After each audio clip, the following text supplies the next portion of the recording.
talk about NFL. We got NFL 50 days away, guys. 50 days. We're almost there. And we need to start, starting to get into the rhythm of talking some football. We have so many teams that are doing some final adjustments as they get closer to training camp, get closer to the first preseason game, because then we're going to start looking a little bit deeper at all these different rosters. Then we're going to get into fantasy football. Then we're going to start drafting our teams. We're going to have multiple teams here on this channel that we always have fun with you guys playing fantasy football. So we're going to get that going.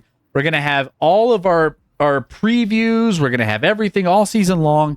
And it just seems fitting that we're 50 days out. We should start talking some football.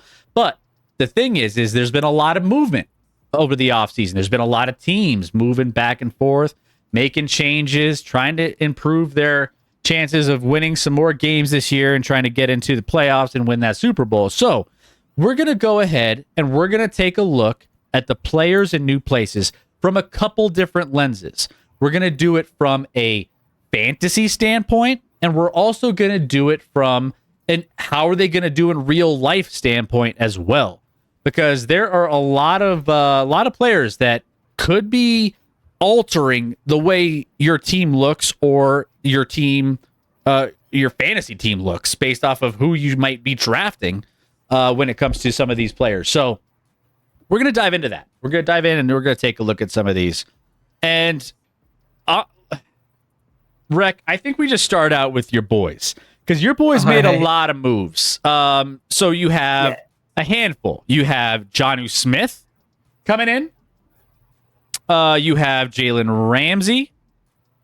You got DK. You got DK Metcalf, and you have Aaron Rodgers. So let's just start with that. Let's start with some of these. Now, let's start with Jonnu Smith. We'll go there first, because obviously, there's fantasy implications and how they're going to be doing in real life. Is he going to be a stud or is he going to be a dud? And I think Jonnu Smith feels to me like he might be a stud in some aspects, but I worry. I'm trying to not. I might stay away from him for a couple reasons. I think it's a bust for Pat Freiermuth in his fantasy value, because here's the thing: you got Jonnu Smith reuniting with Arthur Smith, who coached him in Tennessee and Atlanta. So you have a couple different things. So that's why I think they're gonna lean on him a little bit more in this offense. And I just think if you're a Pat Freiermuth on this team, I think his fantasy value is probably not where you want it to be. I just think, you have what is Darnell Washington still there as well? Yeah, he's still there. And Jonnu Smith and Pat Freiermuth. So you can use a lot of tight ends to put together different. I'm back. Hey, all right, Evil. Do you mean where's Scotty? Because Chrissy is right here. Which way my point? Yeah, this guy right here. Scotty is in Florida. He is enjoying. He's enjoying Disney, or not enjoying Disney, with whatever you want. He's out for this show and Sunday's show. So just a heads up there. So Jonnu Smith, just recapping. I think he's a stud in this offense. I think I would trust him of all the options. And again, 1 year, $12 million, I think extension that he signed. And then I think from a fantasy standpoint, bust for Pat Freiermuth. I wouldn't touch him. I don't think he's going to be upside fantasy value there. So the big thing with that, Arthur Smith loves running 2 and 3 tight end sets. Yep. So you will see probably at least half the game Freiermuth and Jonnu Smith on the field at the same time. There's probably there's not really any good wide receiver options except maybe Jawan Jennings as trade, but that's it. So it sounds like the Steelers want to use Jonnu Smith as a slot receiver, tight end, fullback. So it's like Pat Frymuth is still tight end 1, and Johnny Smith is more of like the Sean Payton kind of player. Yeah. Which in Denver, what y'all call again, the Joker? Johnny Smith would be the Joker for Pittsburgh, hypothetically. Frymuth would be tight end 1. I do think both have a lot of fantasy value. The one thing I'm concerned with Johnny Smith, he and Arthur Smith played with each other a lot. Or like they were on the same team a lot. He coached, he played, whatever. Smith didn't really have his quote-unquote breakout season until last year away from Arthur Smith with the Miami Dolphins. So it's not like those two are going to explode with each other. I wouldn't call either of them studs or duds, more just like mid-tier, like maybe 6 touchdowns each. 6 touchdowns each? Do you think it's going to be like that? I don't know. I just if you're asking me, I'm not gambling on my fantasy team to be having to figure out which tight end is going to have it this week. And I just yeah, exactly. That's just not. Both of them would probably be like if you can get them in the later rounds as value, you can. The problem is tight ends suck in fantasy every year, and with Travis Kelce declining, that makes it even worse. So yeah. So I have fun picking a good tight end. I think I trust Jonnu more, actual outside of fantasy football on this team more so than I do anything else. Yeah. So that's just where I'm at there. Jalen Ramsey coming in. I mean, I know we're not talking that's defense. That's defense, so it's not really. I think, but just from an in real life standpoint, I think this feels more kind of like a dud to me than anything else. I like this. I feel like those a lot of lateral moves, right? Because you lost Fitzpatrick, right? Exactly what I was gonna say. It's like you're trading one good player for another, or you're. I mean, Ramsey's 30 years old, right? And here's the problem. So obviously you have Joey Porter on one side. You sign Darius Slay in the outside. You sign Brandon Echols. You still have Beanie Bishop. Where's Jalen Ramsey going to play? Is he going to move to safety where you're essentially downgrading at the position? Is he going to take snaps away from Darius Slay, who may or may not have a knee injury? The trade. I said it I said the first stream after it happened, but the trade itself does not make sense for the Steelers at all. It's a short-term patch rather than a long-term solution. It's basically what it is. This is one of the more pathetic all-in pushes from a team. The one more pathetic was last year when Jerry Jones declared that they were going all-in, and he did absolutely nothing. Yeah, it's not looking great, and it seems very desperate. It feels very desperate from the Pittsburgh Steelers.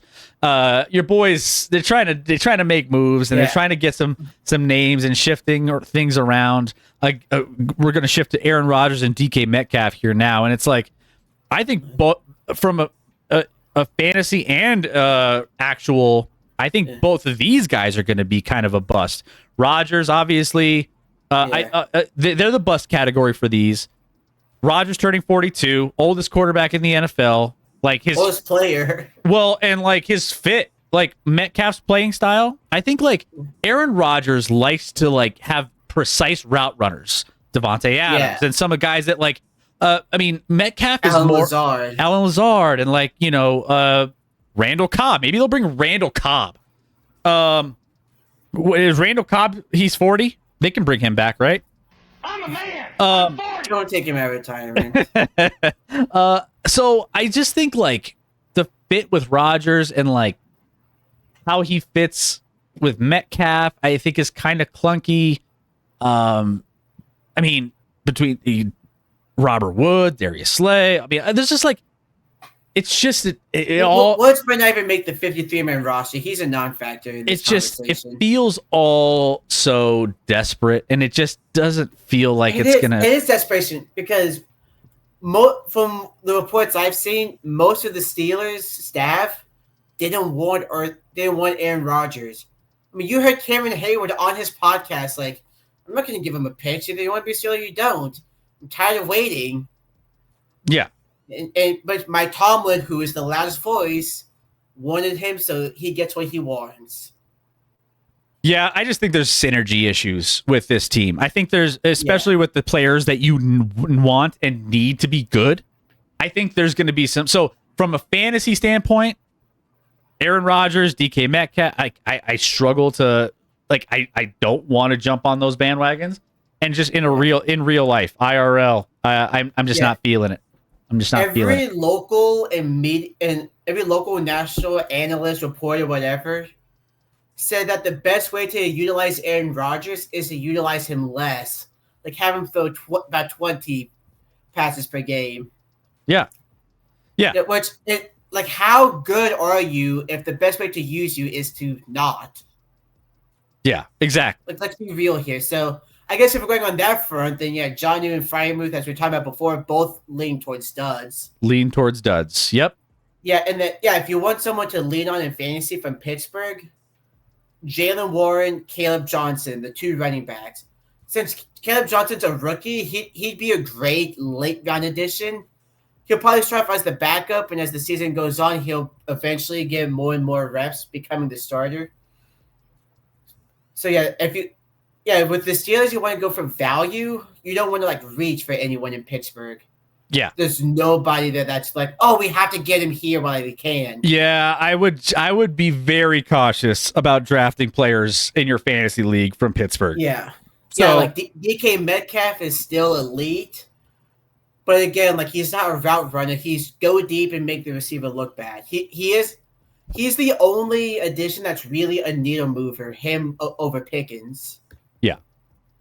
So speaking of the Pittsburgh Steelers and what they gave up and moved off is George Pickens to the Cowboys. Cowboys also got Javonte Williams, in case you missed that. So let's talk about the Cowboys a little bit. So all right. Do I trust these to be studs or duds? As a Broncos fan, you've seen Javonte. I am a stud on. I will say I'm a stud on George Pickens. I will say that. George Pickens, I think, fits the Cowboys. Cowboys, I mean, when they're clicking, they're a top 10 offense in points, plays, pace, pass rate. This is the best quarterback that I think. I mean, this will be a quarterback upgrade for Pickens in this situation in Dallas. So he obviously showed career best in marks and route running, efficiency, all sorts of different metrics. You do have to worry about his antics a little bit, and the fact we all kind of said it on a previous show where he's going to be good for a year, right? He's going to be excited to be in Dallas. He's going to have that honeymoon phase of being with a new team. He's going to have a good year. He's going to work with Dak really, really well. So I think that's an upgrade for Dak, for him to be able to have a weapon for some big plays downfield. And so, yeah, I think that if you're looking at a player that has more upside now than he will 2 years from now, I think you're looking at a stud from that standpoint. Javonte Williams, I worry about a little bit the explosiveness. I've seen him in Denver. If he could get behind a good offensive line and be able to move behind that Dallas offensive line efficiently, I think he could be good. He's a decent option for them, but I'm definitely higher on Pickens in both just for the Cowboys and for fantasy. Yeah. So what I saw when Pickens was with the Steelers, when the Steelers won, you never heard a negative thing out of Pickens. It was perfect when they won. He's a great team player. He's maturing. Everything is going great. And then when the Steelers lost, It's a trap. That's when you would see the outbreaks. Yeah. So obviously with a new head coach and Brian Schottenheimer, unknown coach, you don't know what you're going to get out of him at all. We don't know what's going to happen. Now, again, Cowboys do, especially Dak Prescott, do tend to thrive on weaker opponents. So when they do go up against the likes of the Giants and other bottom feeders, yeah, Pickens, he's going to be blocking. He's going to be working his ass off. Everything's going to be great. But what happens when you go up against the Eagles? All these other top teams, the Lions. It's going to happen then. That's when you'll see the real George Pickens. So I mean, it sounds obvious, but if you're taking him in fantasy, start him against the easy opponents, bench him against the bench, actual real just teams. bench him against the like, you just Bench him because he's not going to do much. He's going to get frustrated, and he's going to drag the team down with him. just Again, don't on play the him. good teams, Just don't play one of your best players against the best teams in the NFL. You know, just yeah. because. I'm saying in fantasy, not actually for the Cowboys. For fantasy. Okay. Yeah, for fantasy. Yeah, like there was a game a couple years ago, Steelers Ravens, very rainy game. Pickens got 0 targets, never got looked at. After the game was over, Mason Rudolph was in the post-game presser. Like, he was amazing out there. He was a great teammate. He was still blocking. He was still working well. He had a block that set up a rushing touchdown. He did his job, and he is maturing. And a very mature game. Because the Steelers won, so he didn't have a complaint. Well, we'll see what happens this year with Dallas. Dallas, it better go well. I mean, Dallas has been kind of struggling the last couple of years in trying to figure out how they could get over the hump when it comes to actually getting to the playoffs and winning a playoff game, because they haven't proven they can do that, especially with Dak. Let's move on. Devontae Adams moved teams, in case you missed it. He is now a Los Angeles Ram. This is a stud category for both fantasy and for the Rams. This is a home run for the Rams. I mean, you have now a revamped offensive line, and you have Adams, Devontae, next to Puka Nacua, potentially a top 5 offense in the league. We saw the offense popping off last year at the end of the season. We know that they're kind of a dark horse for us. They're a dark horse going into this season. I think they could have a really good chance to win that division, especially with Sean McVay's offense being able to utilize Devontae Adams. I mean, he's 32 years old. He still has the skill set of he can run the routes. You know, he's quick. He's aged like a fine wine, Rec. Devontae Adams is like a fine wine that just continues to just produce. And he's going to produce with Matt Stafford because Matt Stafford elevates everyone around him, right? So we're going to see that happen here. He's going to be a stud. Fantasy-wise, I mean, we all know, Chairman knows he loves his boy Matt Stafford as well. He's just going to be, red zone, connections in the red zone with Devontae Adams. I think there's going to be a lot to love if you have him on your fantasy team, and I think the Rams are going to get a lot out of him this season. Yeah. I mean, you got Stafford throwing those bullets. You got to have strong receivers that don't really drop the ball much. Devontae Adams, usually good hands, doesn't drop the ball. Exactly what Stafford needs. You do get that veteran presence as they load up on youth around him and around Stafford. Because the whole team lives and dies around Stafford. Once he gets hurt, the season's over. Yeah. No, I think the Rams are one of the more interesting teams for me. I just think that there's a lot to... if they can improve their defense, which I think, obviously their defense wasn't good last year, and they were still able to find ways to really have their offense carry that team. And just a testament, again, to the coaching and everything else that they have in place.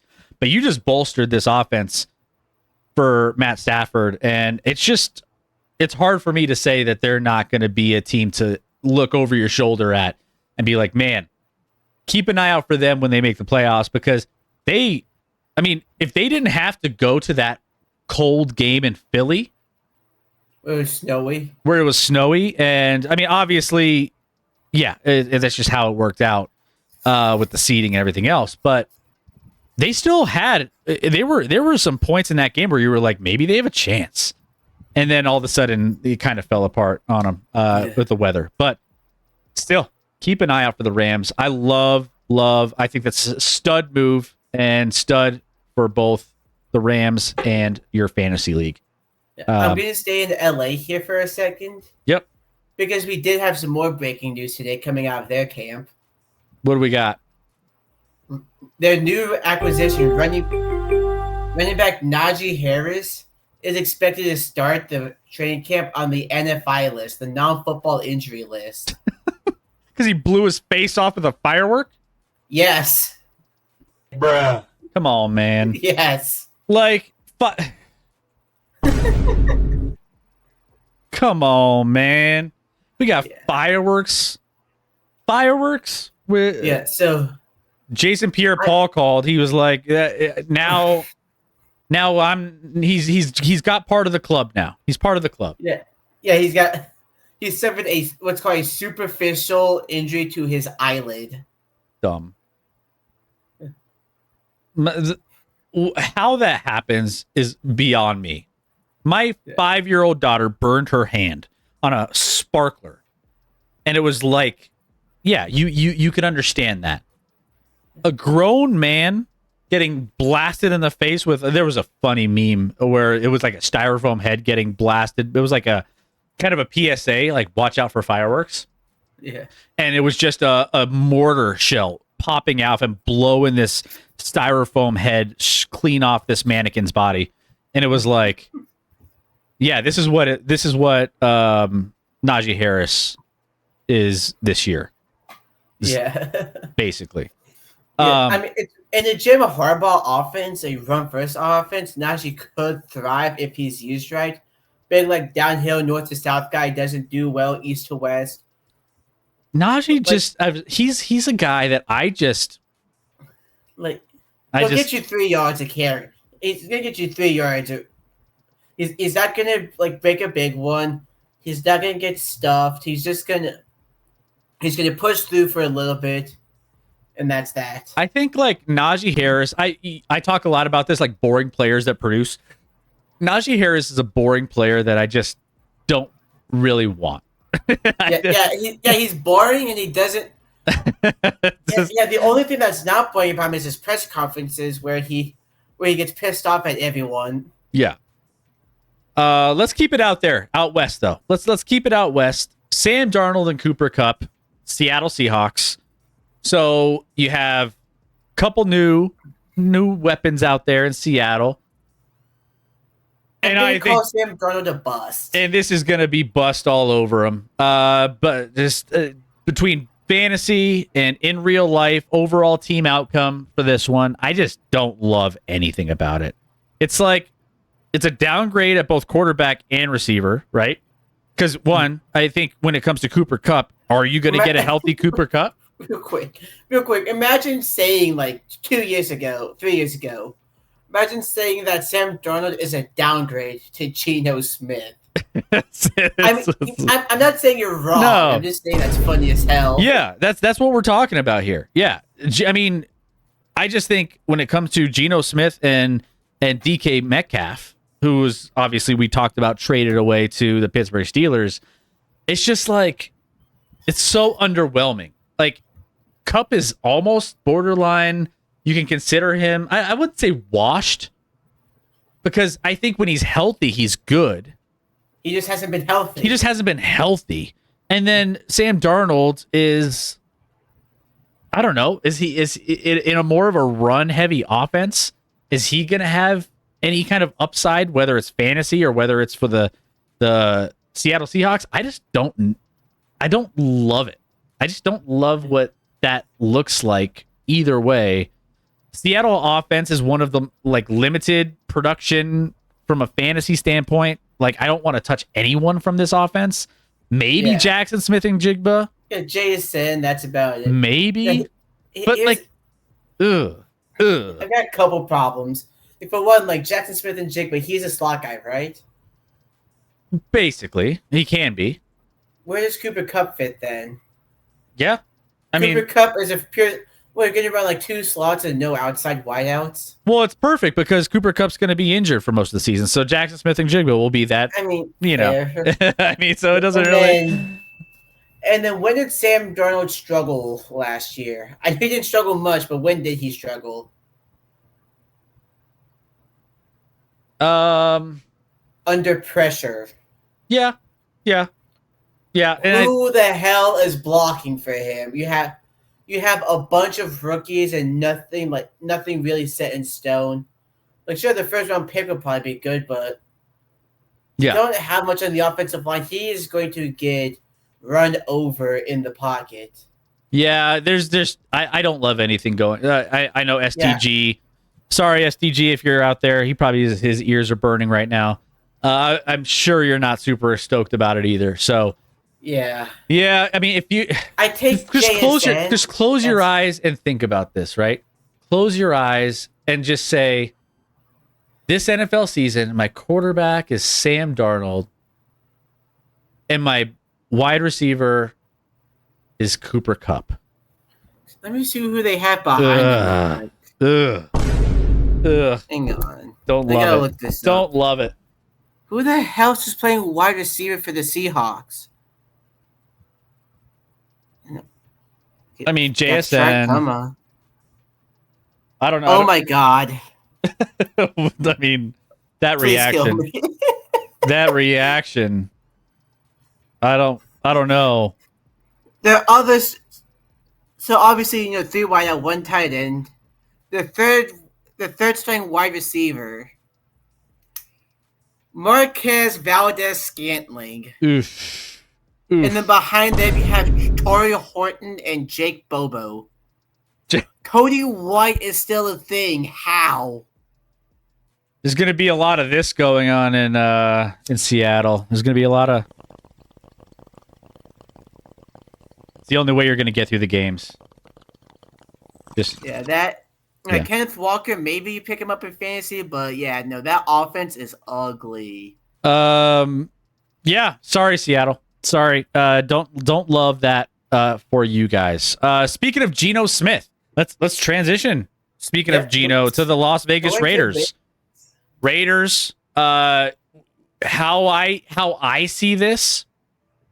This is more of a stud for the Raiders in real life, more so than I love for fantasy. But I still think he could be decent with fantasy because there's a couple things here, right? I mean, from a actual like fit with Pete Carroll, obviously Pete Carroll, the Raiders, he's going to make them more competitive week to week. Pete Carroll raises the floor of this team more so than anything else, and like the offensive line has also seen some improvement as well. And I think that from having a decent offensive line, we talked about the offensive line in Seattle. I think that Geno is going to have a little bit more protection with the Raiders, but Pete Carroll just knows how to raise the level of the floor for any team that he's on. So I think that from just a pure standpoint, I like what he's going to be able to do for Geno Smith. From a fantasy, I'm kind of back and forth, right? You got Brock Bowers, right? I think he's going to be one of the best options for Geno Smith to push the ball downfield. I also think too, like you got some like a rookie running back. You got Ashton Genty, who's that's a nice little piece there. We'll see. Jacoby Myers. How is Myers still a wide receiver 1 in this league? I would say dud for Geno Smith. Fantasy wise, he'll be a backup. He'll be a backup on your fantasy team. He's not a top option. He most likely won't get drafted in most fantasy leagues. I'm running a 12-team league for another Discord server. I guarantee you, he's not going to be a starter. Yeah, he might get picked up in the 14th round. I honestly think in a lot of your fantasy leagues, he's going to be available for you to pick up. It'll be UDFA. Undrafted free agent to pick up if you would like. I just don't. I mean, you look at the AFC West, right? You got the Broncos defense, you have the Chiefs defense, you have the Chargers. You have a lot of talent, not a lot of production. Yeah, so I think it's a challenging division for any quarterback to succeed in. So I just think there's like the limited expectations for me.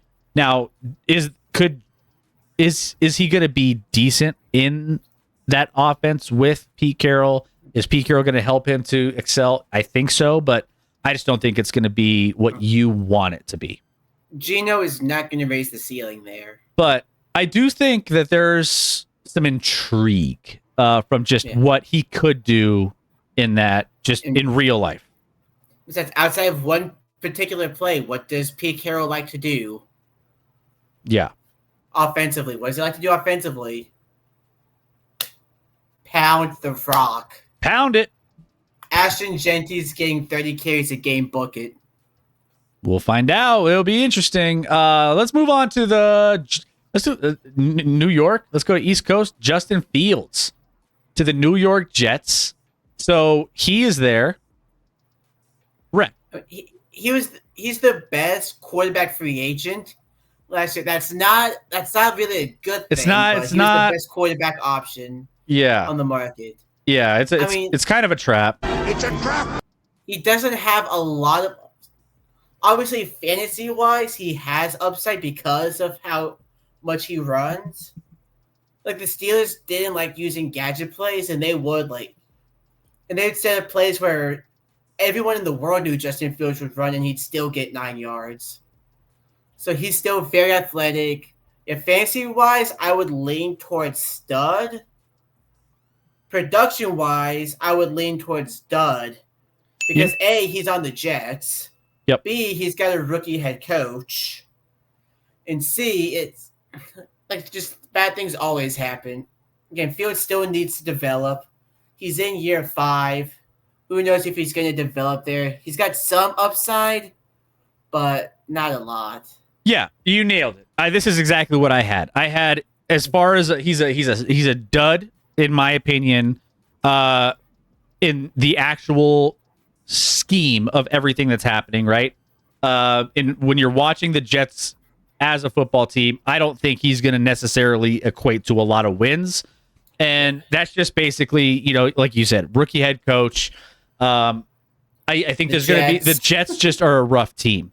But from a fantasy standpoint, I think it's a different. I think he could be a stud just based off of his rushing upside. We look at this every single year. Just because Lamar Jackson, he might not be the best. He's great. You look at any running quarterback that can put yards up on the ground, rushing the football. I mean, he previously, Justin Fields previously had 1,000 rushing yards. It was a top 7 fantasy quarterback. Jets offensive line is above average. It's kind of it's meh. It's a work in progress. It's a work in progress. But it's supposed to be a run heavy. It's a run heavy offense that they're anticipating in the New York Jets season this year. So I think his fantasy value is definitely more stud than dud. But generally, if you're just watching the Jets, it's not going to be good. It's going to be a dud. Yeah. On that note, even though Fields is a big runner, I would not take stock away from Breece Hall.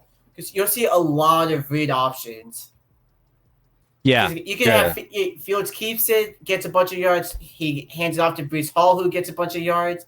And then little RPO where you throw it up to Garrett Wilson.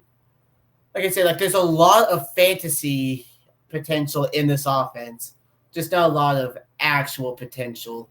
Yeah.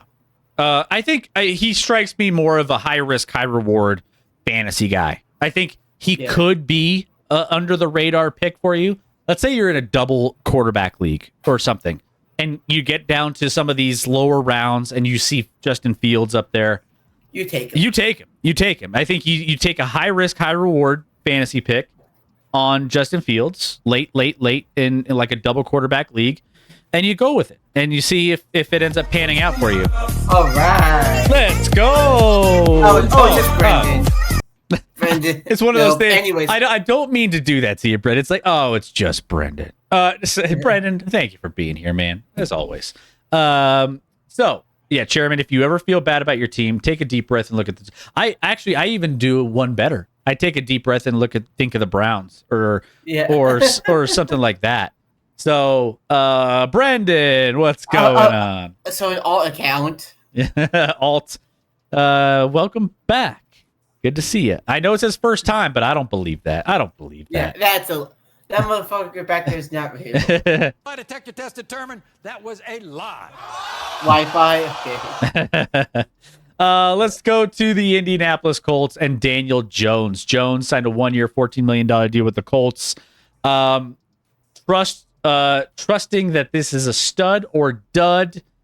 For me, Rec, I think this is a absolute dud in actual IRL, real life. I think this is going to be a disaster. I think this is going to be. I don't think it's going to be good at all. From a fantasy, there may be all right, in fantasy, there's kind of this conditional aspect to him.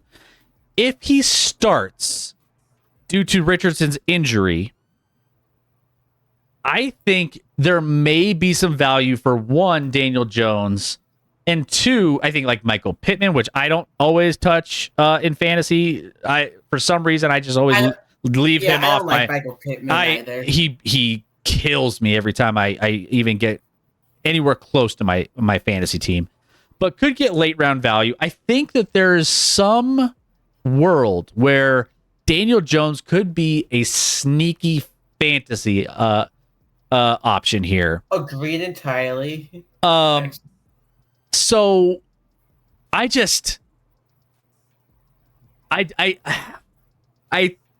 he's another guy that's similar when we were talking about Justin Fields, where if he's like late, you might take a flyer on him, but you have to meet all the conditions, and there's just too many conditions to worry about with who they're going to start, Richardson, when he's going to come back, what that quarterback battle is going to look like. Are they going to give him a long leash or not? I just there's a lot of up in the air things, but if Richardson's out for a period of time, they're just letting him rest up and do his thing, and Daniel Jones has full run of the offense.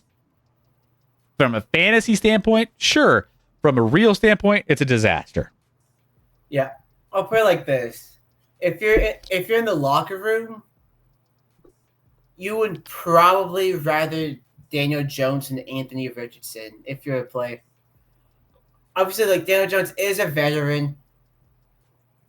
Also, like we were talking about with Fields and like with Richardson, a lot of potential in the ground game. Like, he can use his legs a lot. I mean, like, goal line plays, like all sorts of. I mean, he did that with the New York Giants. I mean, he was able to get into the end zone on some of those. Yeah. Exactly. You have, like, then I was talking about with the Jets, you have Daniel Jones and Jonathan Taylor in the backfield. A lot of read option plays that could work, and then you get those quick hitters to him, to Pittman, to Mo Alley Cox. Who's the tight they just drafted? Tyler Warren. Tyler Warren is.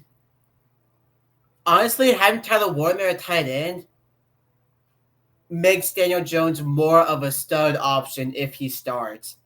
Because he never really had that safety blanket.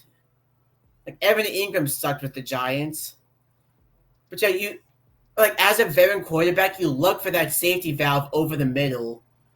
And that's probably what Tyler Warren could be. Like, a guy that runs 7 yards, catches it. A lot of potential there, a lot of potential in the ground game. And again, if Richardson, he's hurt and he sucks, Daniel Jones could start most of all the season. He would be worth, like, taking a flyer on, like, taking him, like, drafting him as a backup and seeing what happens. Yeah, I think he's definitely a deep cut when it comes to your fantasy draft. Yeah, but like, I would take a flyer on him late in the draft. But Colts fans are not going to be excited what they see on the field. I'll tell you that right now. Let's move on. Let's go to the Washington Commanders and Deebo Samuel. We got studs across the board for Deebo. We got studs across the board. I think this is going to be an awesome fit here. I think you buy this is the epitome of buying the dip. When you have stocks, right, and like, see things kind of seem down a little bit on certain players, and like there, I mean there were some videos saying circulating he's out of shape and this and that. I mean, I think this was a contract year if I'm not mistaken, so I think he has some incentivized reasons. At the very least, he was traded, which means they could, even if it's not contract year, he could be cut. So. But yeah, he has incentives to perform. Mm-hmm. Cliff Kingsbury, he's had some demonstrated ability to get production from various wide receivers, especially last year. So I like that. It's a screen heavy offense, which is fits Deebo's kind of style of playing, which allows him to operate in space and get into line up in the backfield and do some of the things that he's used to doing and being really comfortable in. From he had an all-pro season in 2021. He showed high upside, and I think that in this offense that is kind of starting to blossom in Washington with the Commanders, especially with Jaden Daniels, I like this a lot from both fantasy and for the Washington Commanders on the field in the actual real life games. So, yeah, I think he's stud across the board for me. I wouldn't go that far. First off, you do have the sophomore slump. Like Dan Quinn, not exactly the greatest coach out there. Like, what's he? Like, how's he going to do in his second year? Like, did he learn from his time in Atlanta? Is he going to fall off again? Same thing. Like we saw last year, C.J. Stroud took a huge dip. Him and D'Amico Ryans both fell hard. How's Jaden Daniels going to do in his second year? Obviously he is older than most second-year quarterbacks usually are. So, like, he could be mature enough to avoid the sophomore slump, but there's still questions about that. Again, like, Debo, saying he's kind of a jack of all trades, but, like, you're good at running back. You're good at wide receiver with Scary Terry and Noah Brown. He's not really a need at either position. He's solid depth all around the board. Like, he's definitely, like, I would not take him high in the draft. I think he's a little too much of a risk for me. Well, here's the thing. I mean, even when he was producing in San Francisco, he was also sharing a lot with Christian McCaffrey. The volume, I think, takes a step up here in this situation where I think that he's going to get enough targets. I mean, Christian McCaffrey ate a lot of those. And I do say that Christian McCaffrey was injured at times as well, which is what I think led to some of those high-level seasons and high-volume seasons in San Francisco, which got him to the point where he was a coveted option, right? So I think that this is going to be I don't know. The sophomore slump is real. It's always going to be real. People aren't going to be, sleeping on Jaden Daniels, right? Mm-hmm. But I do think Jaden Daniels is talented enough. Is he going to have a better season than what he had last season? It's going to be tough to do that in year two. I do think he'll be able to get production. I do think he'll be even Jaden Daniels. We'll talk about more quarterbacks and more things from a fantasy standpoint with some other teams and players in different categories moving forward. And Jaden Daniels will be a part of that. So we'll take a look at that. But it's not going to be as high of a ceiling as most people think with the sophomore slump, but he'll still produce. And I think Debo will be a beneficiary of that as well. Yeah. All right. Next up, Stephon Diggs. Moving on to the Patriots. Diggs, 3 years, $60 million deal. So this one, I think this is a dud across the board. Just much like we had a stud across the board for my last one, this feels like a dud. Stephon Diggs is kind of like a cancer for your fantasy team. He's a cancer for your real team, too. He's a cancer for your real team, too. Late season ACL tear is kind of what the year after rule for ACL recovery for players over 30. I don't sign me up for that. I'll tell you that right now. Diggs will be 32 in November. He has off the field issues. He's old, and he's coming off an ACL. What upside do you see at all in this situation? I can give one upside. It's just and the one upside I don't disagree with you at all. The one upside I do see, who else is Drake May going to throw the ball to? Pure volume is the only upside, right? Yeah, volume. Like look at this wide receiver core. Diggs, Demario Douglas, Mac Hollins and his bare feet. True. Kendrick Bourne, Keyshawn Booty. And then tight end, you get old man Hunter Henry and Austin Hooper. You don't have it. Like, maybe you get Trayvon Henderson out of the backfield, like the rookie, but there's no real, like, I mean, I don't even hate the Patriots for not getting targets. Like, they had to upgrade the offensive line. That's exactly what they did. But there's still a lot. Like, there's still not a lot for Drake May to go to with in the air.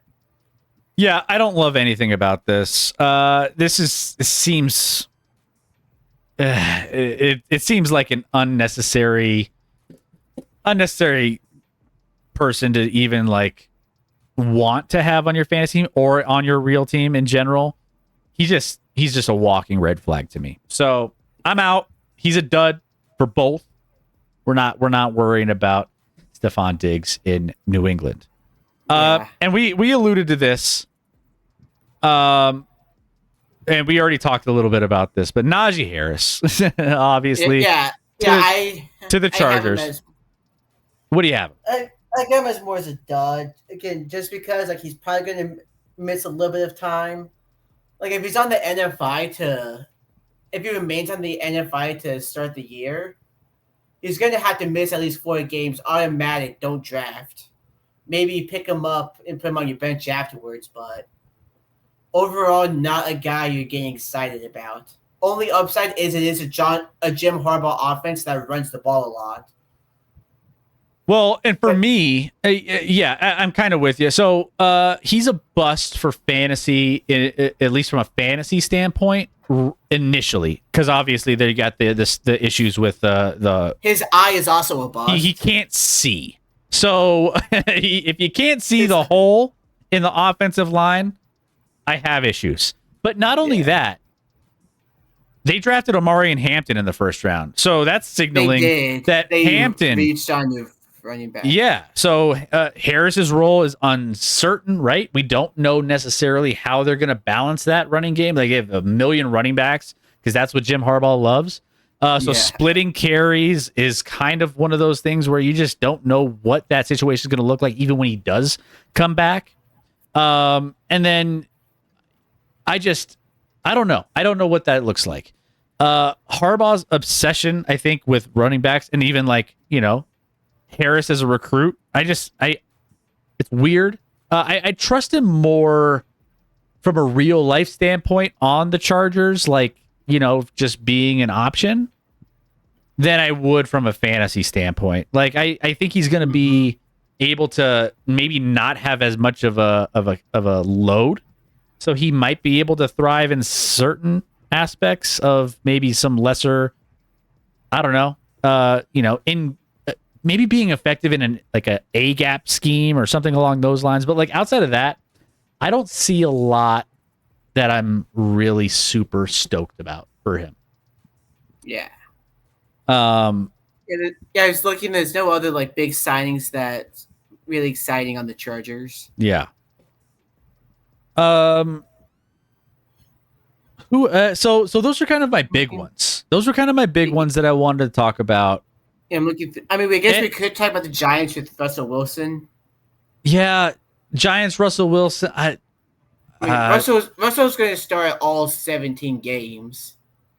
I don't love it. Mainly because I don't love the Giants organization. Yeah. When you have an organization like the Pittsburgh Steelers, or even, kind of with the Denver Broncos, they kind of tried to put him up there and he did okay. But I don't trust the Giants organization to get the most out of Russell Wilson, whether that's a fantasy standpoint or on the fields, in the actual games. I think there's going to be some rough days ahead in New York. Essentially, free agency this year sucked. Captain Urban, did you cover Cooper Kupp? We did. We did cover. Yep, we did. We think he is a bust. We did. He's a dud for us, at least for the fact that it's hard to trust the fact that Sam Darnold is your quarterback and Cooper Kupp isn't exactly a guy that stays healthy. So it's hard for us to get excited, especially, in Seattle. He's a sleeper. Well, he's got to be on the field, right? And he hasn't been able, like, he's got that reputation recently of just not being able to be on the field. And so if he's healthy, we kind of looked at like the depth chart after that. I think Rec brought it up and it was kind of rough. It's terrible. There's It's terrible. nothing behind Cooper Kupp. So if he stays healthy, then yes, he can definitely be a sleeper that a lot of people are going to pass on from a fantasy standpoint in your draft. So that's one thing. But if he gets that injury bug like he has, I just don't know if it's going to be enough. And even at his age, like how much can he take? Like yes, Captain Urban says he will, as long as he's healthy, he will get volume. Well, so with Stephon Diggs. And what's the identity? I mean, just with less of a cancer. The offensive identity under Mike McDonald. I mean, they got rid of DK Metcalf. You know, I'm trying to figure it out, and I don't know if I have a super confident. Like it's a run heavy. The identity is K9. Give the ball to Kenneth Walker. Yeah, it's going to be a run heavy offense.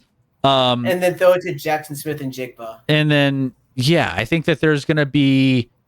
I just don't know if I trust Seattle as much in this. Yeah. So I mean, here's the thing, Captain. If he's on the field consistently, if you can bank on that, if you can say, yeah, I trust him to be on the field all season long, and at 100%, I'm with you.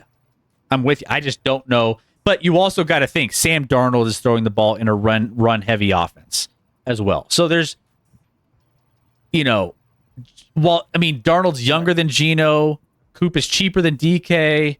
The team is essentially, it just looks a little bit different. Like the Seahawks have been afraid to nuke it, and they just need to go ahead and just tank. Yeah, I don't love it. I don't love it. One of my hot takes is that we would have 3 teams from the NFC West in the playoffs. The Seahawks will have a losing record, though. Seahawks are not making the playoffs. They're going to be the worst team in the division, and it won't particularly be close. I mean, the Rams are a team that I love in that division already. So I love the Rams. I'm high on the 49ers. I'm high on the Arizona Cardinals. Rams are an easy team to be high on. Yep. Very low on the Seahawks.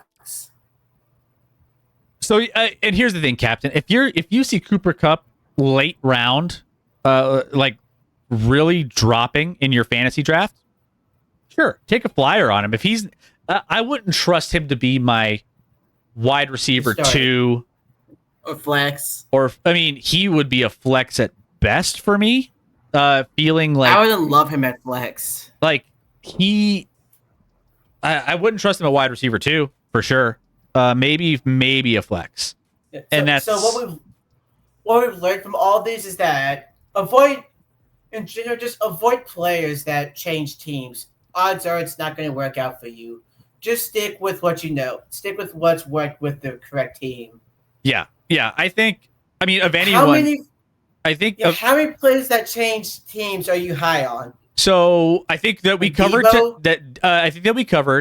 Devontae Adams on the Rams. Devontae's, that's the best one. And then you had Debo and Jonnu. I had George Pickens on the Dallas Cowboys. Pickens, Devontae. I wasn't Jonnu's not as high on my list as those two. And then I also had Debo was high on my list as well. Those are the only 3 that even then the only one that I'm high on is Devontae Adams. I don't like the movement so far.